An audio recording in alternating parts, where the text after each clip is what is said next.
A French child has been developing a nasty habit of burning a hole in his pocket. Just 16, he wanted his own car. The excuse? All his friends' parents gave their kids cars. The child wanted to go into his savings and use it for a down payment. That was when his father called me and then came to see me.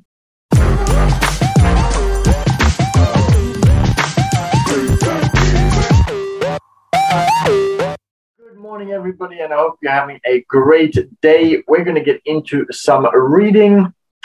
We've got some people on BIGO Live, and we have Mladen joining us on Zoom. Let's get into, we're in chapter 8, getting started, a certain number of steps. I can't remember how many steps, but we're up to step 8 on getting started.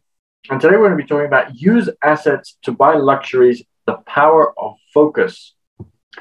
Let's get straight into it so that you can be motivated and have things to implement for your day. Here we go.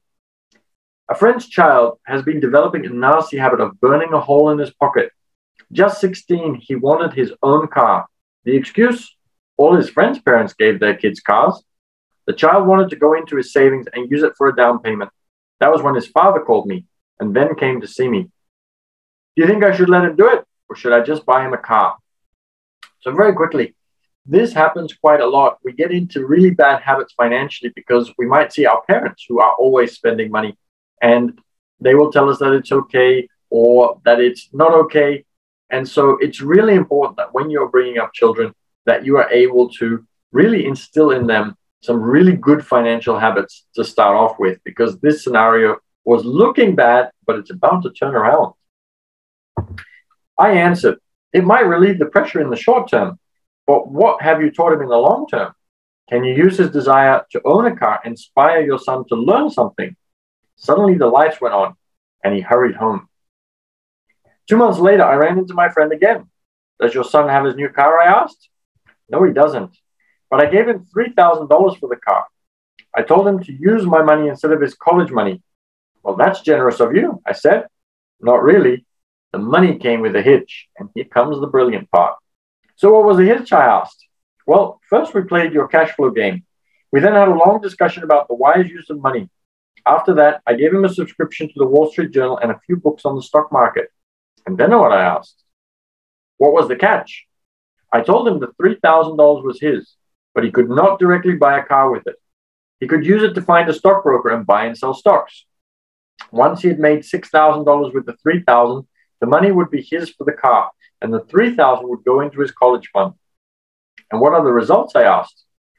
Well, he got lucky early in his trading, but lost everything a few days later. Then he really got interested. Today, I would say he's down $2,000, but his interest is up. He has read all the books I bought him, and he's gone to the library to get more. He reads the Wall Street Journal voraciously, watching for indicators. He's only got $1,000 left, but his interest and learning are sky high. He knows that if he loses that money, he walks for 2 more years, but he does not seem to care. He even seems uninterested in getting a car because he's found a game that is more fun. And this is really genius by the father. So the father has instilled in him an interest which is going to last for a very, very long time. So just getting the car is not going to teach the boy anything, but showing him that he's able to make the money himself and show him a strategy that's going to be able to provide for him for the rest of the life is very, very valuable. Now, one of the reasons why we struggle to learn things such as the stock market is because we very often think that the stock market is something very, very challenging, something that we don't understand, something that is not going to, and I need to quickly plug in my computer because my computer is saying I'm going to die very soon. Plug me in.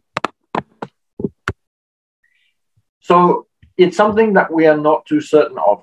So anything that we feel less confident about, we are going to see as a challenge, something that we can't really do, and it's not going to interest or inspire us.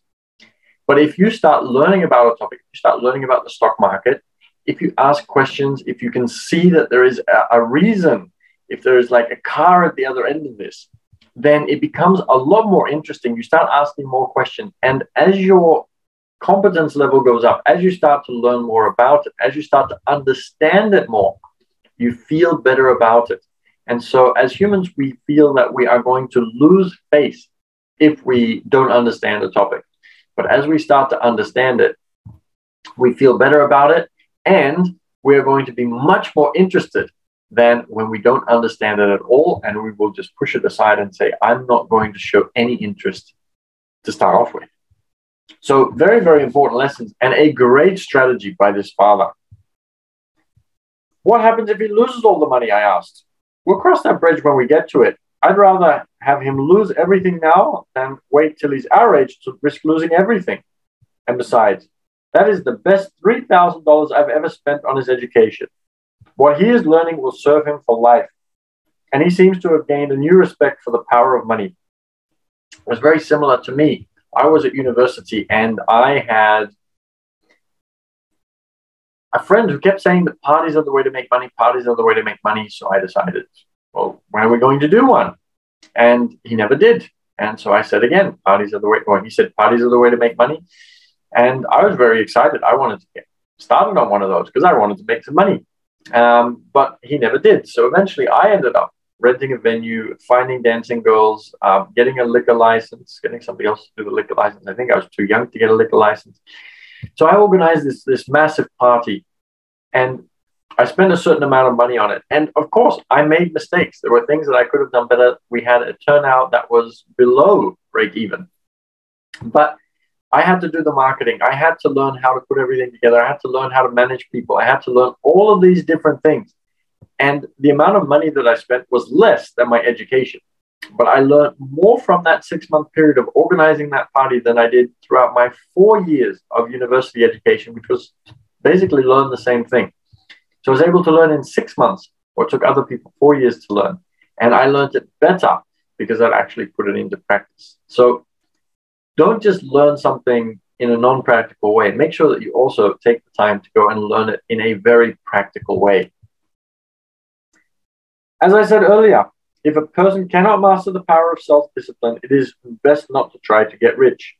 I say this because although the process of developing cash flow from an asset column is easy in theory, what's hard is the mental fortitude to direct money to the correct use. It's also, it's easy to say, I need to buy assets, I need to buy assets. But you need to learn how to buy assets, because very often we don't have the education or the understanding or the knowledge or the know-how to know which deals are good and which ones are not. So we will make mistakes, and we're going to buy things that are liabilities, even though we think they're assets. So we might buy a stock that is on its way down, on its way to bankruptcy, perhaps. We might buy some stock that is run by a company that's not very ethical. And again, the stock goes down. We might end up looking at property and buying a property that we think is going to be amazing, but it ends up having a very low yield, and it ends up being in a location that nobody wants to buy, so it becomes impossible to sell. So there are lots of mistakes that we're going to make, but the younger you start, the earlier you start, the more you can learn about it so that you can get better and better and better. And it doesn't matter if you lose a little bit at the beginning, especially if you're young and you have nothing to lose. But the thing that you do need to do is you need to get in there and start investing and start practicing and start getting better and learning more. Don't just say that this is as good as I'm going to get. Keep learning, keep getting better, keep adding more skills to what you're doing.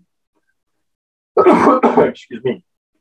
Due to external temptations, it is much easier in today's consumer world to simply blow money out the expense column. With weak mental fortitude, that money flows into the paths of least resistance. That is the cause of poverty and financial struggle. The following example illustrates the financial intelligence needed to direct money to make more money. If we give 100 people $10,000 at the start of the year, I believe that at the end of the year, 80 would have nothing left. In fact, many would have created greater debt by making a down payment on a new car, refrigerator, electronics, or a holiday. 16 would have increased that 10,000 by 5 to 10%.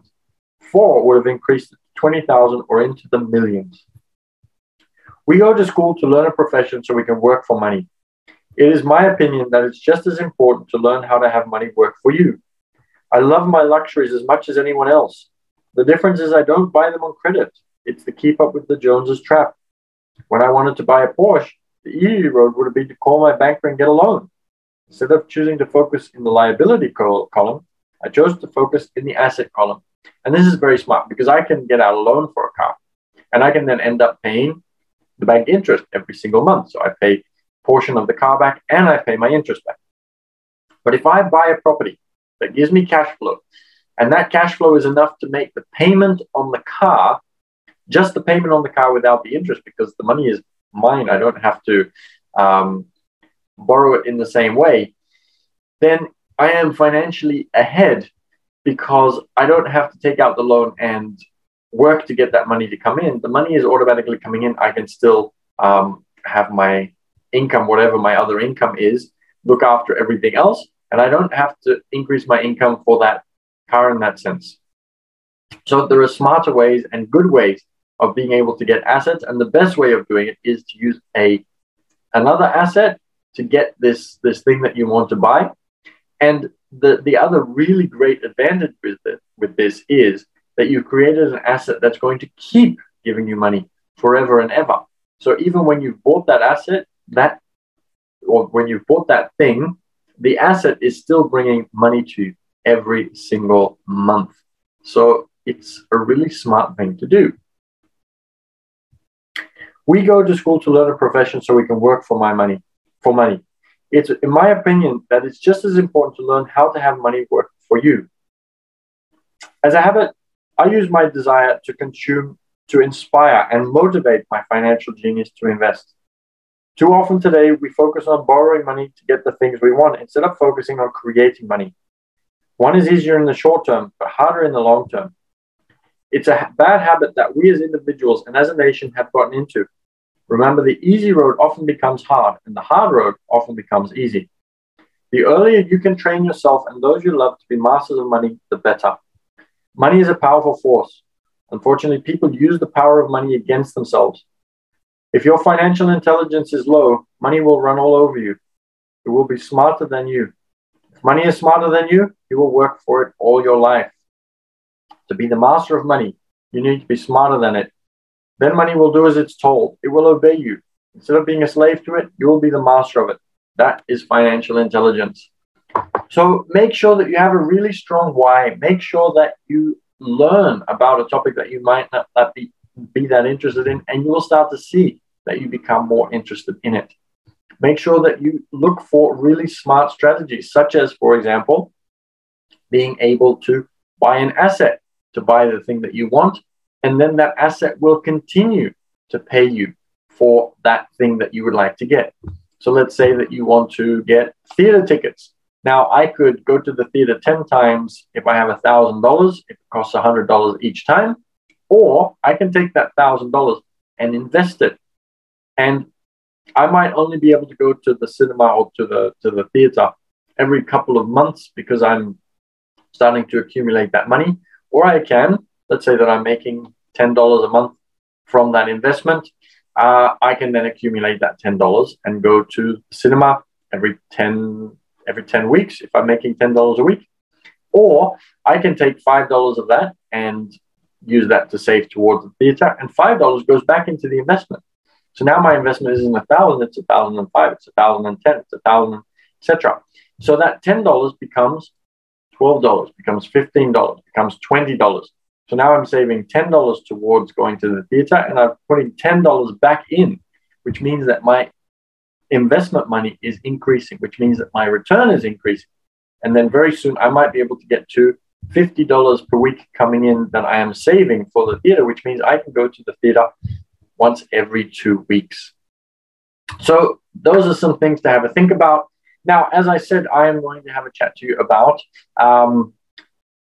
one thing that we spoke about in the book, which is the cash flow game, which the boy played before the dad came up with the brilliant idea. So if you would like to be able to play cash flow, to also learn and think differently, because the game will absolutely do that for you, then reach out to me. You can find me on Instagram, see what I'm up to, obviously, but also reach out and send me a personalized message. I'm at business_team_6_official. You can find me there, DM me there, and I'll tell you about the cash flow games that I run. And I'll also tell you about a competition, a stock market competition that I'm thinking of starting. So let me know which of all of those, or if you're interested in all of those. And I'd love to get my VA to get in contact with you, and she will show you how you can take the next step towards those. If you're enjoying this video series, you can find more of these videos. I've read Rich Dad Poor Dad now, and we also read The Art of Thinking Clearly. And you can watch all of those episodes on YouTube, and you can find them at The Passive Cash Flow Club on YouTube. I'd love to hear your comments. I'm really grateful that you're all here. So please use the resources that we've created, and we've got more videos coming up. So when you go to YouTube, make sure that you hit subscribe so that you can get access to notifications that will tell you when we've got new content coming up. We've got videos that talk about whether you should get credit cards or not. Also, send me a message on Instagram and let me know what kind of topics you'd like me to discuss. What kind of questions do you have? What kind of challenges do you have around investing? I would love to take the time to answer those questions so that you have access to the answers and can implement so that you can get on your journey to financial freedom. So thank you so much for joining. It's always a pleasure. I'm going to leave you to go out and do some things towards your goals so that you can achieve your amazing goals. Do small little tasks every single day that'll get you a little bit closer, and eventually you will reach it. And remember that your brain is capable of being hacked to be able to create any result that you want. So let's go out there and hack our brains to achieve amazing things. Thanks again for joining. I'll see you tomorrow morning, Sydney time, 7 a.m.